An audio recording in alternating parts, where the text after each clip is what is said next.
Salam damai sejahtera di dalam Tuhan kita Yesus Kristus. Shalom.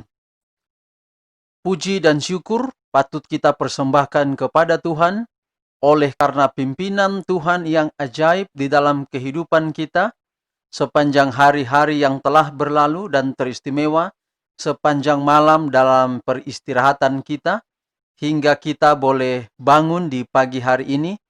Itu semua oleh karena kuasa Tuhan.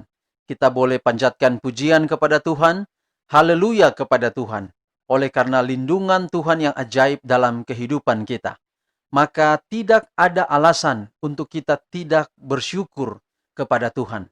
Itulah sebabnya walau saudara-saudara mendengarkan audio renungan pagi ini, tetapi mari kita bergabung di dalam ibadah kita di pagi hari ini, di dalam mendengarkan firman Tuhan, dan juga kita akan dahului dengan puji-pujian kepada Tuhan.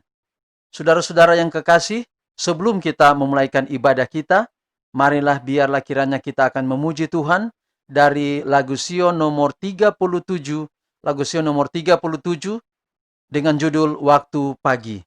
Waktu Pagi, lagu Sion nomor 37, kita akan nyanyikan bait pertama dan bait kedua. Bait pertama dan bait kedua. Waktu pagi, ya Tuhanku.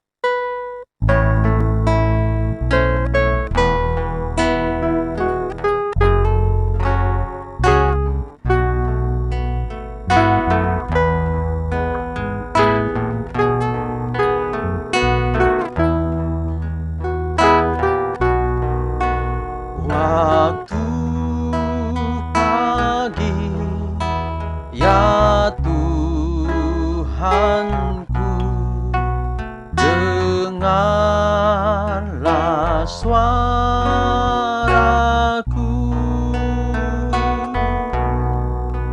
menyampaikan doa teduh dan pandang wajahmu,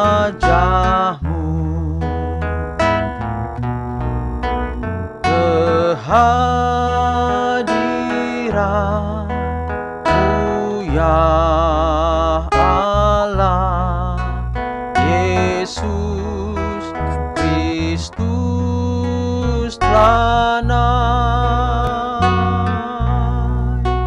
menghadapkan permohonan segala orang baik. Mari kita berdoa. Ya Tuhan Allah Bapa kami di dalam sorga, terima kasih Tuhan, terima kasih. Pujian kami panjatkan kepadamu. Haleluya untukmu ya Tuhan. Oleh karena perlindungan Tuhan yang begitu ajaib dalam kehidupan kami. Tidak hanya perlindunganmu untuk malam kami beristirahat, tetapi juga di tengah wabah virus corona ini Tuhan. Dengan ajaib Tuhan telah melindungi kami.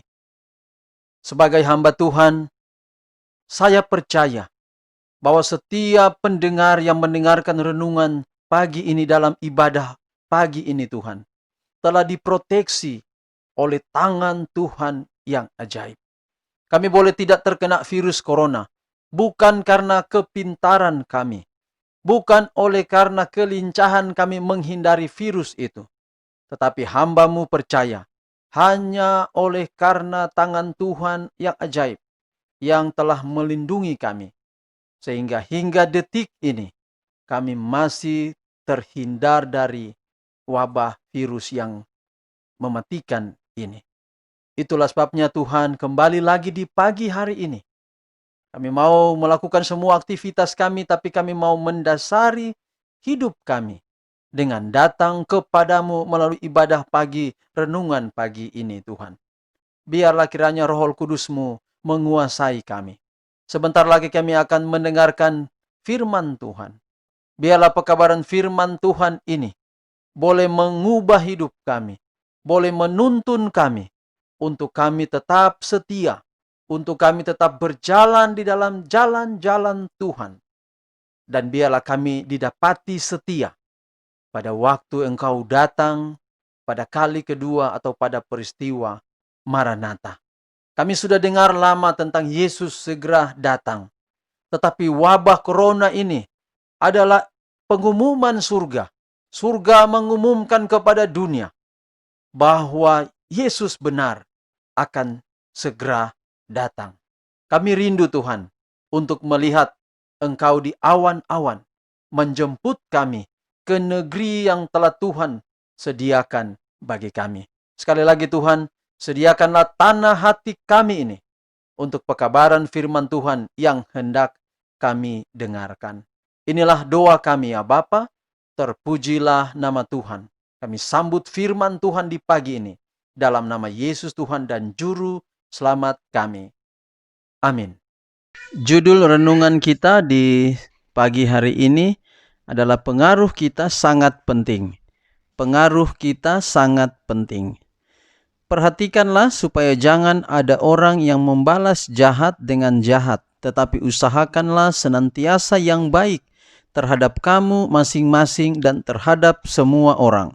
1 Tesalonika 5 ayat 15.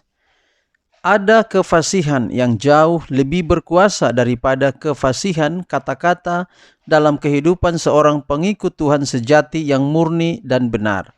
Keadaan seseorang lebih berpengaruh daripada kata-katanya. Pejabat yang diutus menemui Yesus kembali dengan laporan bahwa belum pernah seorang berbicara seperti dia. Sebabnya ialah belum pernah seorang hidup seperti dia. Sekiranya hidupnya tidak seperti itu, ia tidak dapat berbicara sedemikian. Kata-katanya mengandung kuasa yang meyakinkan, karena kata-kata itu keluar dari hati yang kudus dan murni, penuh kasih sayang dan rasa simpati, kedermawanan dan kebenaran. Adalah tabiat dan pengalaman kita sendiri yang menentukan pengaruh kita terhadap orang lain. Untuk meyakinkan orang lain akan kuasa anugerah Tuhan, kita harus mengenal kuasa itu dalam hati dan kehidupan kita. Kabar baik yang kita kemukakan untuk menyelamatkan jiwa-jiwa seharusnya lah kabar baik yang telah menyelamatkan jiwa kita sendiri. Hanya melalui iman yang hidup dalam Tuhan sebagai juru selamat pribadi itulah yang memungkinkan kita menanamkan pengaruh dalam dunia yang ragu-ragu ini. Jikalau kita menolong orang berdosa dari arus yang keras, kaki kita harus lebih dulu berpijak di atas batu karang yang adalah Yesus Kristus. Lencana keagamaan bukanlah tanda lahiriah, bukan dengan memakai tanda salib atau mahkota, tetapi itu adalah sesuatu yang menyatakan kesatuan antara manusia dengan Allah.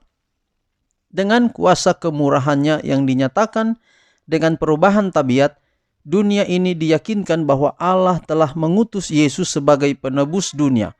Tidak ada pengaruh lain yang menyelubungi jiwa manusia mempunyai kuasa sedemikian sebagaimana pengaruh satu kehidupan yang tidak mementingkan diri. Argumentasi terkuat tentang kabar selamat ialah seorang pengikut Tuhan yang mencintai dan dicintai. Untuk menghidupkan satu kehidupan seperti itu, untuk memberikan pengaruh yang demikian, memerlukan usaha setiap langkah, pengorbanan diri dan disiplin. Adalah karena mereka tidak memahami hal ini, maka banyak orang begitu mudah kecewa dalam kehidupan keagamaan. Banyak orang yang dengan sungguh-sungguh mengabdikan hidupnya bagi pekerjaan Allah, merasa heran dan kecewa menemukan diri mereka menghadapi halangan, godaan, dan kebingungan yang belum pernah dialami. Mereka berdoa untuk tabiat yang seperti tabiat Tuhan, untuk kelayakan bagi pekerjaan Tuhan. Lalu mereka dihadapkan pada situasi yang tampaknya memancing semua sifat alami mereka yang jahat. Kesalahan dinyatakan yang keberadaannya tidak mereka sangka. Seri Membina Keluarga jilid 4 halaman 435 hingga 436. Kesimpulan kita untuk renungan kita pagi ini adalah bahwa yang paling dibutuhkan bukanlah kefasihan kata-kata, tetapi kata-kata itu harus dibarengi dengan perilaku yang mempengaruhi kehidupan orang lain. Bukan yang tampak lahiria, tampak luar yang penting dalam hidup kita, tetapi yang keluar dari dalam diri kita. Tidak hanya kata-kata yang mengandung arti, yang mengandung simpati atau mengandung hal lain kepada orang lain, tetapi kata-kata itu harus diiringi dengan kehidupan kita dari hati yang kudus dan murni, penuh kasih sayang dan rasa simpati. Itu tidak hanya menjadi satu penyemangat kepada orang lain, tetapi itu merupakan satu kebenaran. Itu adalah tabiat yang keluar dari dalam diri kita. Ini sangat penting di dalam kehidupan kita, baik di dunia keagamaan maupun di dalam dunia kita setiap hari di mana kita hidup atau kita tinggal. Dan kita harus ingat bahwa yang dibawa pulang ke dalam kerajaan sorga bukanlah yang ada di atas dunia ini, yang tampak di luar saja, atau apa yang mempengaruhi hidup kita termasuk kekayaan dan lain-lain. Tetapi yang dibawa adalah tabiat yang kita tampakkan kepada orang setiap hari. Sekali lagi ayat kita, perhatikanlah supaya jangan ada orang yang membalas jahat dengan jahat, tetapi usahakanlah senantiasa yang baik terhadap kamu masing-masing dan terhadap semua orang. Berapa di antara kita yang mau hidup baik dengan semua orang di sekitar kita? Kalau dengan demikian, maka sama seperti kata Mahatma Gandhi, berkata bahwa kalau orang Kristen di dunia ini sudah hidup seperti kekristenan yang dia imani, maka seluruh dunia telah menjadi Kristen. Itu berarti ini merupakan tantangan kepada kita. Sekali lagi, berapa banyak di antara kita yang mau menghidupkan kehidupan Kristus, tidak hanya tampil dengan kata-kata, tapi tampilkan dalam kehidupan kita setiap hari. Mungkin contoh-contoh kecil adalah kita memberikan salam selamat pagi, selamat malam kepada tetangga kita di samping kiri kanan rumah kita. Setiap hari kita buat itu, maka kita telah menampakkan Yesus melalui kehidupan kita kepada orang lain. Masih banyak lagi contoh-contoh. Saya yakin saudara-saudara boleh mempraktikkan dan mungkin sudah mempraktikkan dalam kehidupan setiap hari. Inilah menjadi doa dan harapan kita di pagi hari ini. Mari kita berdoa. Tuhan Allah, Bapa di sorga, terima kasih untuk renungan harian, renungan pagi yang boleh kami nikmati di pagi hari ini. Biarlah adalah merupakan makanan rohani yang menguatkan kami sepanjang hari ini. Kami pasrahkan seluruh kehidupan kami ke dalam tangan Tuhan. Peliharalah kami dengan cinta dan kasih sayang Tuhan sepanjang hari ini. Dalam semua aktivitas kami, berbagai macam aktivitas kami taruh hidup kami ke dalam tangan Tuhan. Bapa di sorga, biarlah berkat Allah menjadi bagian seluruh pendengar audio renungan harian, renungan pagi ini di mana saja berada. Biarlah melalui channel ini, sarana ini, ibadah online ini, banyak orang terberkati. Berkati kiranya setiap alat yang hamba-Mu ini gunakan untuk memancarkan suara audio renungan harian, renungan pagi ini. Tuhan akan berkati sehingga semua dapat menjadi berkat bagi banyak orang. Tuhan, inilah doa kami. Mungkin ada di antara para pendengar audio yang belajar firman Tuhan, biarlah mereka terus dikuatkan, diyakinkan oleh karena firman Tuhan, mereka hidup dekat dengan Tuhan. Terima kasih Tuhan, dalam nama Yesus kami berdoa. Amin. Demikianlah ibadah renungan harian kita, renungan pagi kita di pagi hari ini. Tuhan kiranya memberkati kita semua. Sampai jumpa pada ibadah besok pagi. Shalom.